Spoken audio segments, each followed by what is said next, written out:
কারণে, শুধুমাত্র কোরআন পড়ার কারণে, হাদিস পড়ার কারণে, নামাজ পড়ার কারণে আমাদের হাজার হাজার শিক্ষার্থীদের উপর নির্মম নির্যাতন নিষ্পেষণ করা হয়েছে।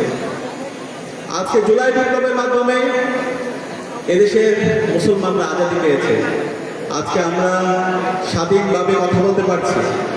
আজকের এই আয়োজন যদি আমাদের কোরআনের পাখি আল্লামা দেলাওয়ার হোসেন সাঈদী দেখে যেতে পারত, এটা আমাদের জন্য সবচেয়ে আনন্দের হতো।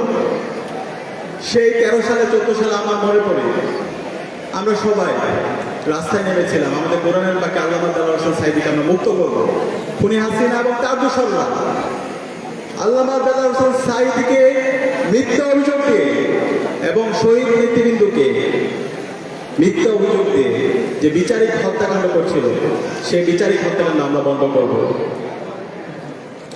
আল্লাহ তাআলা আমাদেরকে কবুল করে নেন, আমাদের শহীদদেরকে কবুল করেছে, আমার নেতৃবৃন্দকে কবুল করেছে। আজকে আমাদের নেতৃবৃন্দের রক্তের ওপর আজকে আমাদের বিপ্লব হয়েছে, জুলাই বিপ্লব হয়েছে। আমাদের নেতৃবৃন্দরা আল্লামা দেলাওয়ার হোসেন সাঈদী যে আধিপত্যবাদের বিরুদ্ধে, যে আগ্রাসনের বিরুদ্ধে, যে ইনসাফের পক্ষে কথা বলেছেন, আজকের পুরো প্রজন্ম সেই ইনসাফের পক্ষে কথা বলছে।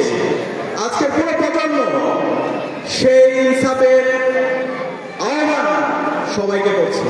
এবং যে জুলাই বিপ্লব হয়েছে, সেই জুলাই বিপ্লবে শহীদ আবু সাঈদ, শহীদ ওয়াসিম, শহীদ শান্ত, শহীদ আলী রায়হান, সকল শহীদরা আমাদের শহীদ নেতৃবৃন্দ যে আকাঙ্ক্ষা লালন করত, যে রাস্তা দেখিয়ে গিয়েছে, সেই রাস্তার উপর তারা ইস্তেকামত ছিল এবং তার উপর ভিত্তি করে আজকে আমাদের বিপ্লব হয়েছে।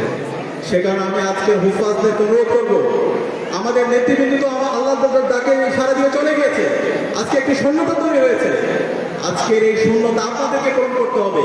তানজিমুল উম্মাহ শিক্ষার্থী যারা আছেন, আজকে যারা হুফাজ হয়েছে, আপনাদের মধ্য থেকে আগামী আল্লামা দেলাওয়ার হোসেন সাঈদী তৈরি হতে হবে।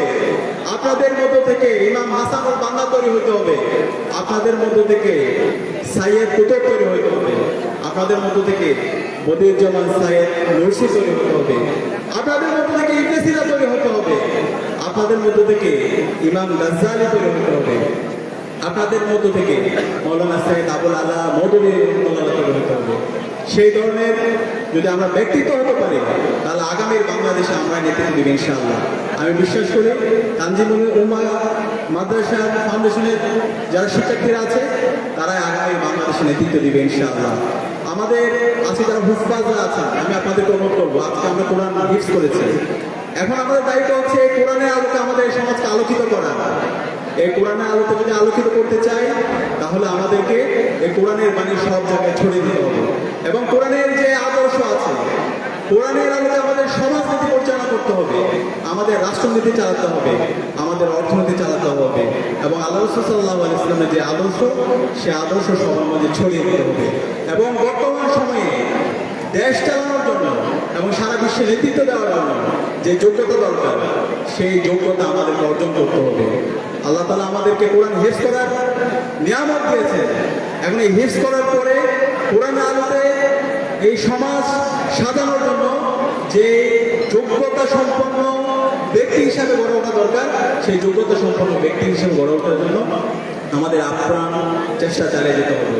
এবং সেই জায়গায় আমরা যারা সাবেক শিক্ষার্থীরা আছে এবং আমরা ঢাকা বিশ্ববিদ্যালয় কেন্দ্রীয় ছাত্র সংসদের পক্ষ থেকে আপনাদের পাশে আমরা সবসময় থাকবো ইনশাআল্লাহ। আপনাদের সার্বিকভাবে আমরা যে কোনো বিষয়ে আপনাদের পাশে থাকবো ইনশাআল্লাহ। এবং আপনাদেরকে আমরা অনুরোধ করবো, আমাদের আগের প্রজন্ম, আমাদের আল্লামা দেলাওয়ার হোসেন সাঈদী থেকে শুরু করে আমাদের শহীদ নেতৃবৃন্দ যেভাবে অন্যায়ের বিরুদ্ধে কথা বলে গেছে, যেভাবে জালেমের বিরুদ্ধে, জুলুমের বিরুদ্ধে, ইনসাফের পক্ষে কথা বলে গিয়েছে, সেভাবে আমাদের সবসময় সেই দায়িত্ব রাখতে হবে। আমরা কি পারবো ইনশাআল্লাহ? ইনশাআল্লাহ। আধিপত্যবাদের বিরুদ্ধে, আগ্রাসনের বিরুদ্ধে এবং নব্য ফেসিবাদের বিরুদ্ধে আমাদের সেই দ্বারা সবসময় উঁচু রাখতে হবে। আমরা যদি সেভাবে উঁচু রাখতে পারি এবং নিজেদেরকে যোগ্য রাখতে পারি, তাহলে আগামী যে বিপ্লব হবে, সেই বিপ্লব হবে ইসলামের বিপ্লব। এবং আগামীর বাংলাদেশ হবে ইনসাফের বাংলাদেশ ইনশাআল্লাহ। সেই উদাত্ত আহ্বান জানিয়ে আমি আমার জন্য দোয়া আছে এবং আজকে হুফাজদের জন্য দোয়া করে, আজকের আয়োজনের সাথে যারা জড়িত তাদের জন্য দোয়া করে আমি আমার কথা থেকে শেষ করছি। আসসালামু আলাইকুম ওয়া রাহমাতুল্লাহ। না, এত লেট করছে, এটা তো আমি বেশি যেতেছি না।